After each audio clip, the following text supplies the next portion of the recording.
Hi friends, நம்ம இப்போ பிளான்ல வந்து மெக்கானிக்கல் கம்ப்ளீஷன் ப்ரீ கமிஷனிங் வந்து பார்த்துட்டோம். இதுக்கப்புறம் வந்து பார்த்தீங்கன்னா கமிஷனிங். இந்த கமிஷனிங் ஃபேஸில் வந்து என்னென்ன பண்ணுவாங்க, என்னென்ன எப்படி எப்படி பண்ணுவாங்கங்கிறத டீட்டெயில்டாக நம்ம இந்த வீடியோவில் பார்க்கலாம். வீடியோக்குள்ளே போகிறதுக்கு முன்னாடி நம்ம சேனல் நீங்கள் இது வரைக்கும் சப்ஸ்கிரைப் பண்ணாமல் இருந்தீங்கன்னா சப்ஸ்கிரைப் பண்ணுங்கள். பக்கத்தில் இருக்கக்கூடிய பெல் ஐக்கானை கிளிக் பண்ணி ஆளுங்கிற நோட்டிஃபிகேஷன் கிளிக் பண்ணுங்கள். அப்போ தான் நான் போடக்கூடிய வீடியோட நோட்டிஃபிகேஷன்ஸ் உங்களுக்கு கிடைக்கும். வாங்க நம்ம வீடியோக்குள்ளே போகலாம். கமிஷனிங் சொல்கிறது என்னன்னு பார்த்தீங்கன்னா, உங்களுக்கு வந்து ரியல் ஃப்ளூயிடை வந்து உள்ளே கொடுத்து அதில் வந்து பிளான்டோடைய கெப்பாசிட்டி எவ்வளவோ அது வரைக்கும் ப்ரூவன் பண்ணி காமிப்பாங்க. அதுதான் வந்து பார்த்தீங்கன்னா கமிஷனிங் சொல்லுவோம். ஏன்னா எல்லா எக்யூப்மெண்ட்டும் வந்து புதுசாக வந்து நம்ம வந்து எரெக்ஷன் பண்ணியிருப்போம். அந்தந்த எக்யூப்மெண்ட்டை வந்து ஃபஸ்ட்டு ஸ்டார்ட் அப்பு ரன்னிங்கு பண்ணும்போது பார்த்தீங்கன்னா என்னென்ன ப்ரொசீஜர்ஸில் பண்ணணும்னு சொல்லிட்டு அந்த மிஷினுடைய ஓஇஎம் வந்து சொல்லியிருப்பாங்க. அவங்க சொன்ன ரெக்கமெண்டேஷன் படி நம்ம வந்து ஃபஸ்ட்டு வந்து ஸ்டார்ட் அப் பண்ணி பார்ப்போம். பார்த்துட்டு மெதுவாக லோடு கொடுத்து அதுக்கப்புறம் தான் வந்து பார்த்திங்கன்னா பிளான்ட் வந்து ஃபுல் லோடு எடுத்துகிட்டு வருவோம். இதுதான் வந்து பார்த்திங்கன்னா கமிஷனிங் சொல்கிறது. ஆல்ரெடி நம்ம வந்து மெக்கானிக்கல் கம்ப்ளீஷன் ப்ரீ கமிஷனிங் ஆக்டிவிட்டீஸில் வந்து எல்லாமே பார்த்துட்டோம். ப்ரீ கமிஷனிங் ஆக்டிவிட்டீஸில் வந்து அப் டு லீக் செக் வரைக்கும் நம்ம பார்த்தோம். லீக் செக்குக்கு அப்புறம் என்ன பண்ணுவோம்னு பார்த்தீங்கன்னா, என்ன ப்ராடக்ட்டோ அந்த என்ன ஃபீடோ அந்த ஃபீடிலிருந்து நம்ம வந்து எக்யூப்மெண்ட்டுக்கு உள்ளே வந்து ஃபஸ்ட்டு ஸ்டார்ட் அப் பண்ணுவோம். இப்போ நீங்கள் ரியாக்டர் வச்சுருக்கீங்கன்னு வைங்களேன், இந்த ரியாக்டர் வந்து ஸ்டார்ட் பண்ணணும். ரியாக்டர் ஸ்டார்ட் பண்ணுறதா இருந்தீங்கன்னா உங்களுக்கு வந்து டேரெக்டாக வந்து ஹைட்ரோ கார்பனை உள்ளே விட்டு ஸ்டார்ட் பண்ண முடியாது. அப்போ அந்த ரியாக்டருக்கு வந்து வார்ம் அப் பண்ணணும். இந்த வார்ம் அப் பண்ணுறதுக்கு வந்து ஸ்டார்ட் அப் வந்து என்னன்னு சொல்லிட்டு கொடுத்துருப்பாங்க. உங்கள் கம்பெனியில் வந்து என்ன ஃபியூவல்ஸ் இருக்குதோ அந்த ஃபியூவலை பேஸ் பண்ணி பார்த்தீங்கன்னா அதை வார்ம் அப் பண்ணுவாங்க. பாய்லர்னு சொல்லும்போது பார்த்தீங்கன்னா பாய்லரில் வந்து டியூப்ஸ் எல்லாம் இருக்கும். இந்த டியூப்ஸை வந்து பார்த்தீங்கன்னா உங்களுக்கு வந்து கமிஷனிங் பண்ணுறதுக்கு முன்னாடி பாயில் அவுட், அதாவது அல்கலி பாயில் அவுட்னு சொல்லுவாங்க. கெமிக்கல் கிளீனிங் பண்ணி அல்கலி பாயில் அவுட் பண்ணதுக்கு அப்புறம் தான் வந்து பார்த்திங்கன்னா அதில் வந்து வாட்டரை வந்து கொடுத்து நாம் வந்து செய்ய முடியும். இப்படி வந்து பார்த்திங்கன்னா ஒவ்வொரு எக்யூப்மெண்ட்டுக்கும் ஒவ்வொரு ப்ரொசீஜர்ஸ் இருக்குது. இப்போ நீங்கள் பாய்லரில் வந்து அல்கலி பாயில் அவுட்னு சொல்கிறது, இப்போ நம்ம வந்து ஒரு பாய்லர் எடுத்துக்கிட்டோன்னா அதோடைய சூப்பர் ஹீட்டர் காயில்ஸாக இருந்தாலும் சரி, எந்த காயிலாக இருந்தாலும் சரி, அதை வந்து பார்த்திங்கன்னா வெளியிலேருந்து நம்ம வந்து உள்ளே கொண்டு வந்து வெல்டிங் அடிச்சிருப்போம். அப்போ என்னென்னா அந்த மெட்டீரியல் வந்து துருபிடிக்காமல் இருக்கிறதுக்காக வேண்டி நம்ம வந்து அதை வந்து ப்ரிசர்வேஷனில் வச்சுருப்போம்.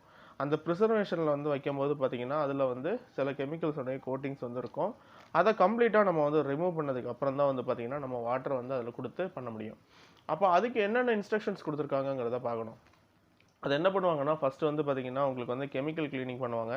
கெமிக்கல் கிளீனிங் பண்ணதுக்கு அப்புறம் வந்து பார்த்திங்கன்னா உங்களுக்கு வந்து இந்த காயில்ஸில் வந்து வாட்டரை ஃபில் பண்ணிவிட்டு 30% வந்து அதோடைய டோட்டல் ஹீட்லேருந்து 30% வந்து அதை வந்து பாயில் பண்ணுவாங்க.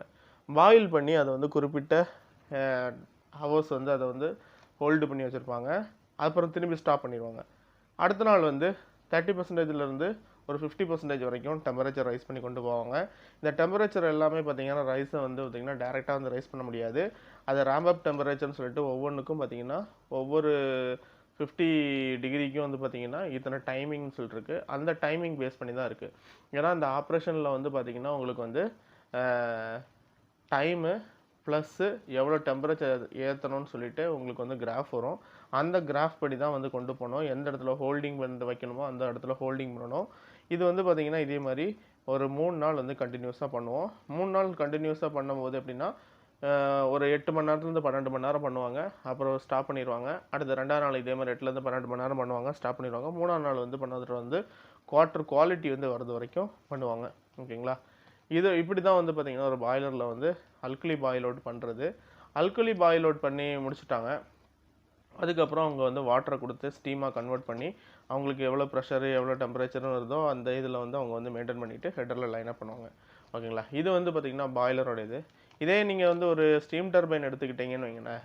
ஸ்டீம் டர்பைன் பண்ணும்போது என்ன பண்ணுவாங்கன்னா, நம்ம ஆல்ரெடி ப்ரீ கமிஷனிங்கில் ஃப்ளஷிங்லாம் பண்ணி வச்சுருப்போம். அதை ஆயில் ஃப்ளஷிங்லாம் பண்ணி வச்சுட்டு பேரிங் கியரையும் என்கேஜ் பண்ணி பார்த்திங்கன்னா ஒரு ட்ரையல் ரன் எடுத்திருப்போம். அதாவது மினிமம் ஆர்பிஎத்தில். அதுக்கப்புறம் வந்து பார்த்திங்கன்னா நம்மள்ட்ட இருக்கக்கூடிய ஸ்டீமை வந்து கொடுத்து அதை வந்து ரன் பண்ணுவோம். ரன்னிங் வந்து பார்த்திங்கன்னா நார்மலாக வந்து நம்ம வீடியோவில் வந்து கொடுத்துருக்குறோம். ஸ்டீம் டர்பைன் எப்படி ஸ்டார்ட் பண்ணணும்னு சொல்லிட்டு அதில் பாருங்கள் இருக்கும். அதே ப்ரொசீஜர் தான். ஆனால் இதில் வந்து என்ன பண்ணுவோம்னா, ஃபஸ்ட்டு வந்து முதல்ல இனிஷியலாக வந்து இந்த லைனை வந்து ஹீட்டப் வந்து நார்மலாக போடுவோம். அது இல்லாமல் இது எக்ஸ்ட்ரா டைம் வந்து போட்டுட்டு மெதுவாக தான் ஆர்பிஎம் வந்து இன்க்ரீஸ் பண்ணுவோம். அந்த நார்மல் ஸ்டார்ட் அப்புக்கு பண்ணுற மாதிரி ஆர்பிஎம் வந்து ஃபுல் லோடில் எடுத்துகிட்டு போக மாட்டோம். மேக்ஸிமம் பார்த்திங்கன்னா 1500 ஆர்பிஎம் வரைக்கும் கொண்டு போய்ட்டு ஸ்டாப் பண்ணிடுவாங்க. ஓகேங்களா? இப்படி வந்து 2-3 ட்ரிப் எடுத்ததுக்கு அப்புறம் தான் பார்த்திங்கன்னா டர்பைன் வந்து ஃபுல் லோடு வந்து ஃபுல் ஆர்பிஎத்துக்கு வந்து கொண்டு போவாங்க. இது வந்து டர்பைனுக்கு. பம்பு எடுத்துக்கிட்டிங்கன்னு வைங்களேன், பம்பில் வந்து எப்படின்னா அதை வந்து பம்பை வந்து ஃபிக்ஸ் பண்ணிடுவோம். ஃபிக்ஸ் பண்ணதுக்கப்புறம் வந்து பார்த்திங்கன்னா நம்ம வந்து அதில் வந்து கிக் ஸ்டார்ட் பண்ணி அதோடைய டேரக்ஷனை செக் பண்ணிப்பாங்க. டேரக்ஷனை செக் பண்ணி முடிச்சதுக்கப்புறம் வந்து பார்த்திங்கன்னா அதில் வந்து ஃப்ளூயிடை கொடுத்து நம்ம வந்து ரன் பண்ணுவோம். ரன் பண்ணி பார்க்கும்போது எப்படின்னு பார்த்தீங்கன்னா ஃபஸ்ட்டு 1 ஹவருக்கு வந்து பார்த்திங்கன்னா நம்ம வந்து எவ்வளோ வைப்ரேஷன்ஸ் வருதுன்னு சொல்லி செக் பண்ணுவோம்.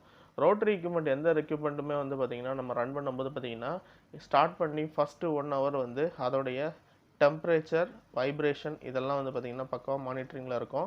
அந்த வைப்ரேஷன் டெம்பரேச்சர் வந்து நார்மலாக இருந்தால் மட்டும்தான் வந்து பார்த்திங்கன்னா பம்ப் வந்து கண்டினியூஸாக ஓட்டுவோம். எந்த எக்யூப்மெண்ட் இருந்தாலும் கண்டினியூஸாக ஓட்டும், இல்லைனா ஸ்டாப் பண்ணிடுவோம். அதில் என்ன ப்ராப்ளம் வருதுன்னு சொல்லிட்டு பேஸ் பண்ணி அதை வந்து கரெக்டிவ் பண்ணணும். ஓகேங்களா? இதில் வந்து பம்பை வந்து நீங்கள் வந்து ஃபஸ்ட்டு வந்து ஸ்டார்ட் பண்ணுவீங்க. ஸ்டார்ட் பண்ணி உங்களுக்கு வந்து நார்மலாக வந்து டெம்பரேச்சரும் உங்களுக்கு வைப்ரேஷனும் நார்மலாக இருக்குது. அப்புறம் வந்து பிளான்ட்டில் வந்து பார்த்திங்கன்னா அதை ஒரு 8 மணி நேரம் சர்க்குலேஷனில் விட்டுருவாங்க. 8 மணி நேரம் சர்க்குலேஷனில் விட்டு அந்த பம்பில் வந்து எந்த ப்ராப்ளம் இல்லைன்னா அந்த பம்பு வந்து ஓகே. ஓகேங்களா? இதே மாதிரி பார்த்திங்கன்னா ஒவ்வொரு எக்யூப்மெண்ட் இருக்குது. ஒவ்வொரு எக்யூப்மெண்ட்டையும் 1 பை 1 வந்து லைனில் எடுப்பாங்க. லைனில் எடுத்து முடிச்சதுக்கப்புறம் வந்து பார்த்திங்கன்னா அதோடைய இப்போ ரியாக்டர்லேருந்து ஸ்டார்ட் ஆகுதுன்னா ரியாக்டர்லேருந்து வரக்கூடியதை வந்து அடுத்தடுத்து என்னென்ன போகுமோ அதை ப்ராசஸ் ஃப்ளோ டயக்ராம் படி அந்தந்த எக்யூப்மெண்ட்டுக்கு 1 பை 1 வந்து பார்த்திங்கன்னா அவங்க வந்து கொடுத்துட்டே வருவாங்க. இது வந்து லோடு வந்து பார்த்திங்கன்னா ஃபஸ்ட்டு வந்து 10% போகும். அதுக்கப்புறம் அவங்க வெண்டர் வந்து என்ன சொல்கிறாங்களோ அதை பேஸ் பண்ணி தான் வந்து பார்த்திங்கன்னா உங்களுக்கு வந்து லோடு வந்து இன்க்ரீஸ் பண்ணுவாங்க. ரியாக்டர்லலாம் பார்த்திங்கன்னா அதோடைய டெம்பரேச்சர் வந்து செக் பண்ணுறதுக்காக வேண்டி அங்கங்கே பார்த்திங்கன்னா டெம்பரேச்சர் கேஜ் இருக்கும். அந்த கேஜில் வந்து எவ்வளோ தூரம் ரியாக்டரோடைய ஷெல் வந்து எக்ஸ்பேண்ட் ஆயிருக்குன்னு சொல்லிட்டு நம்ம வந்து ரீடிங்ஸ் பார்த்துருப்போம். அப்புறம் வந்து அதில் வந்து ஹாட்ஸ்பாட் ஏதாவது வந்துச்சுன்னா வந்து பார்த்திங்கன்னா அதில் ஐடென்டிஃபை பண்ணுறதுக்காக வேண்டி வாட்டர் வால் டியூப்ஸ் வச்சுருப்பாங்க. அதுவும் பிரேக் ஆகாமல் இருக்கணும். இதெல்லாம் வந்து பீரியடிகளாக செக் பண்ணிப்போம். ஓகேங்களா? இதுதான் வந்து பார்த்திங்கன்னா ஒரு கமிஷனிங் வந்து எப்படி பண்ணுறதுக்கான ஒரு ஓவர்வியூ. இந்த மாதிரி தான் வந்து பார்த்திங்கன்னா பிளானில் வந்து கமிஷனிங் பண்ணுவாங்க.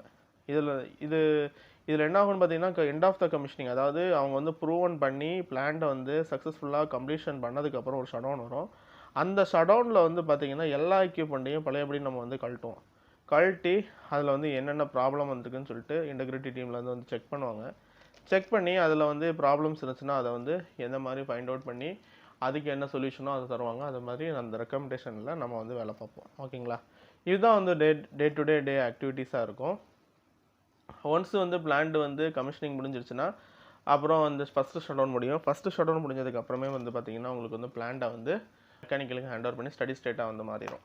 ஸ்டடி ஸ்டேட்டாக மாறினதுக்கு அப்புறம் வந்து பார்த்திங்கன்னா உங்களுக்கு வந்து ரெகுலர் மெயின்டெனன்ஸ், அதாவது எக்யூப்மெண்ட்ஸுக்கு வந்து பார்த்திங்கன்னா நீங்கள் வந்து ஷெட்யூலிங் போட்டுருவீங்க.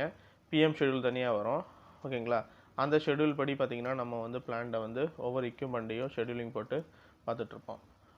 இதே மாதிரி சிஎம் ஜாப் வரும், சிஎம் ஜாபுக்கும் வரும். இந்த மாதிரி நம்ம வந்து பர்மிட் ரிலீஸ் பண்ணி நோட்டிஃபிகேஷனு அதெல்லாம் அந்த ஆக்டிவிட்டிஸ் எல்லாம் 1 பை 1 போயிட்டுருக்கோம். ஓகேங்களா? இதுதான் வந்து பார்த்திங்கன்னா கமிஷனிங் பற்றி உள்ள டீட்டெயில்ஸு. இது வந்து நான் வந்து ஃபுல்லாக வந்து இப்படி தான் பண்ணுவாங்கல்ல, என்னோடய எக்ஸ்பீரியன்ஸில் நான் பார்த்ததையும் எங்கள் பிளானில் என்னென்ன பண்ணாங்கங்கிறதையும் நான் உங்கள்கிட்ட ஷேர் பண்ணியிருக்கிறேன். ஓகேங்களா? இந்த தகவல் வந்து உங்களுக்கு வந்து பயனுள்ளதாக இருக்கும்னு நினைக்கிறேன். ஏன்னா நிறைய இடத்துல வந்து உங்களுக்கு கமிஷனிங் சொல்லிட்டு வேகன்சி வரும். அப்போ கமிஷனிங்னா என்னங்கிறதுக்கான டீட்டெயில் தெரியாமல் இருந்துச்சுன்னா வைங்களேன், இந்த வீடியோ வந்து உங்களுக்கு வந்து ஒரு வார்ம் அப் மாதிரி இருக்கும். அதாவது எப்படி இருக்குது கமிஷனிங்னா என்னங்கிறத நீங்கள் தெரிஞ்சுக்க முடியும். ஓகேங்களா? அதுக்காக வேண்டி தான் இந்த வீடியோவை நான் வந்து போஸ்ட் பண்ணுறேன். இது பிடிச்சிருந்துச்சுன்னா நீங்கள் லைக் பண்ணுங்கள், ஷேர் பண்ணுங்கள், நம்மளுடைய வீடியோக்கு கீழே வந்து கமெண்ட் பண்ணுங்கள். வேறொரு வீடியோவில் வந்து நான் வந்து உங்களை வந்து சந்திக்கிறேன். தேங்க்யூ.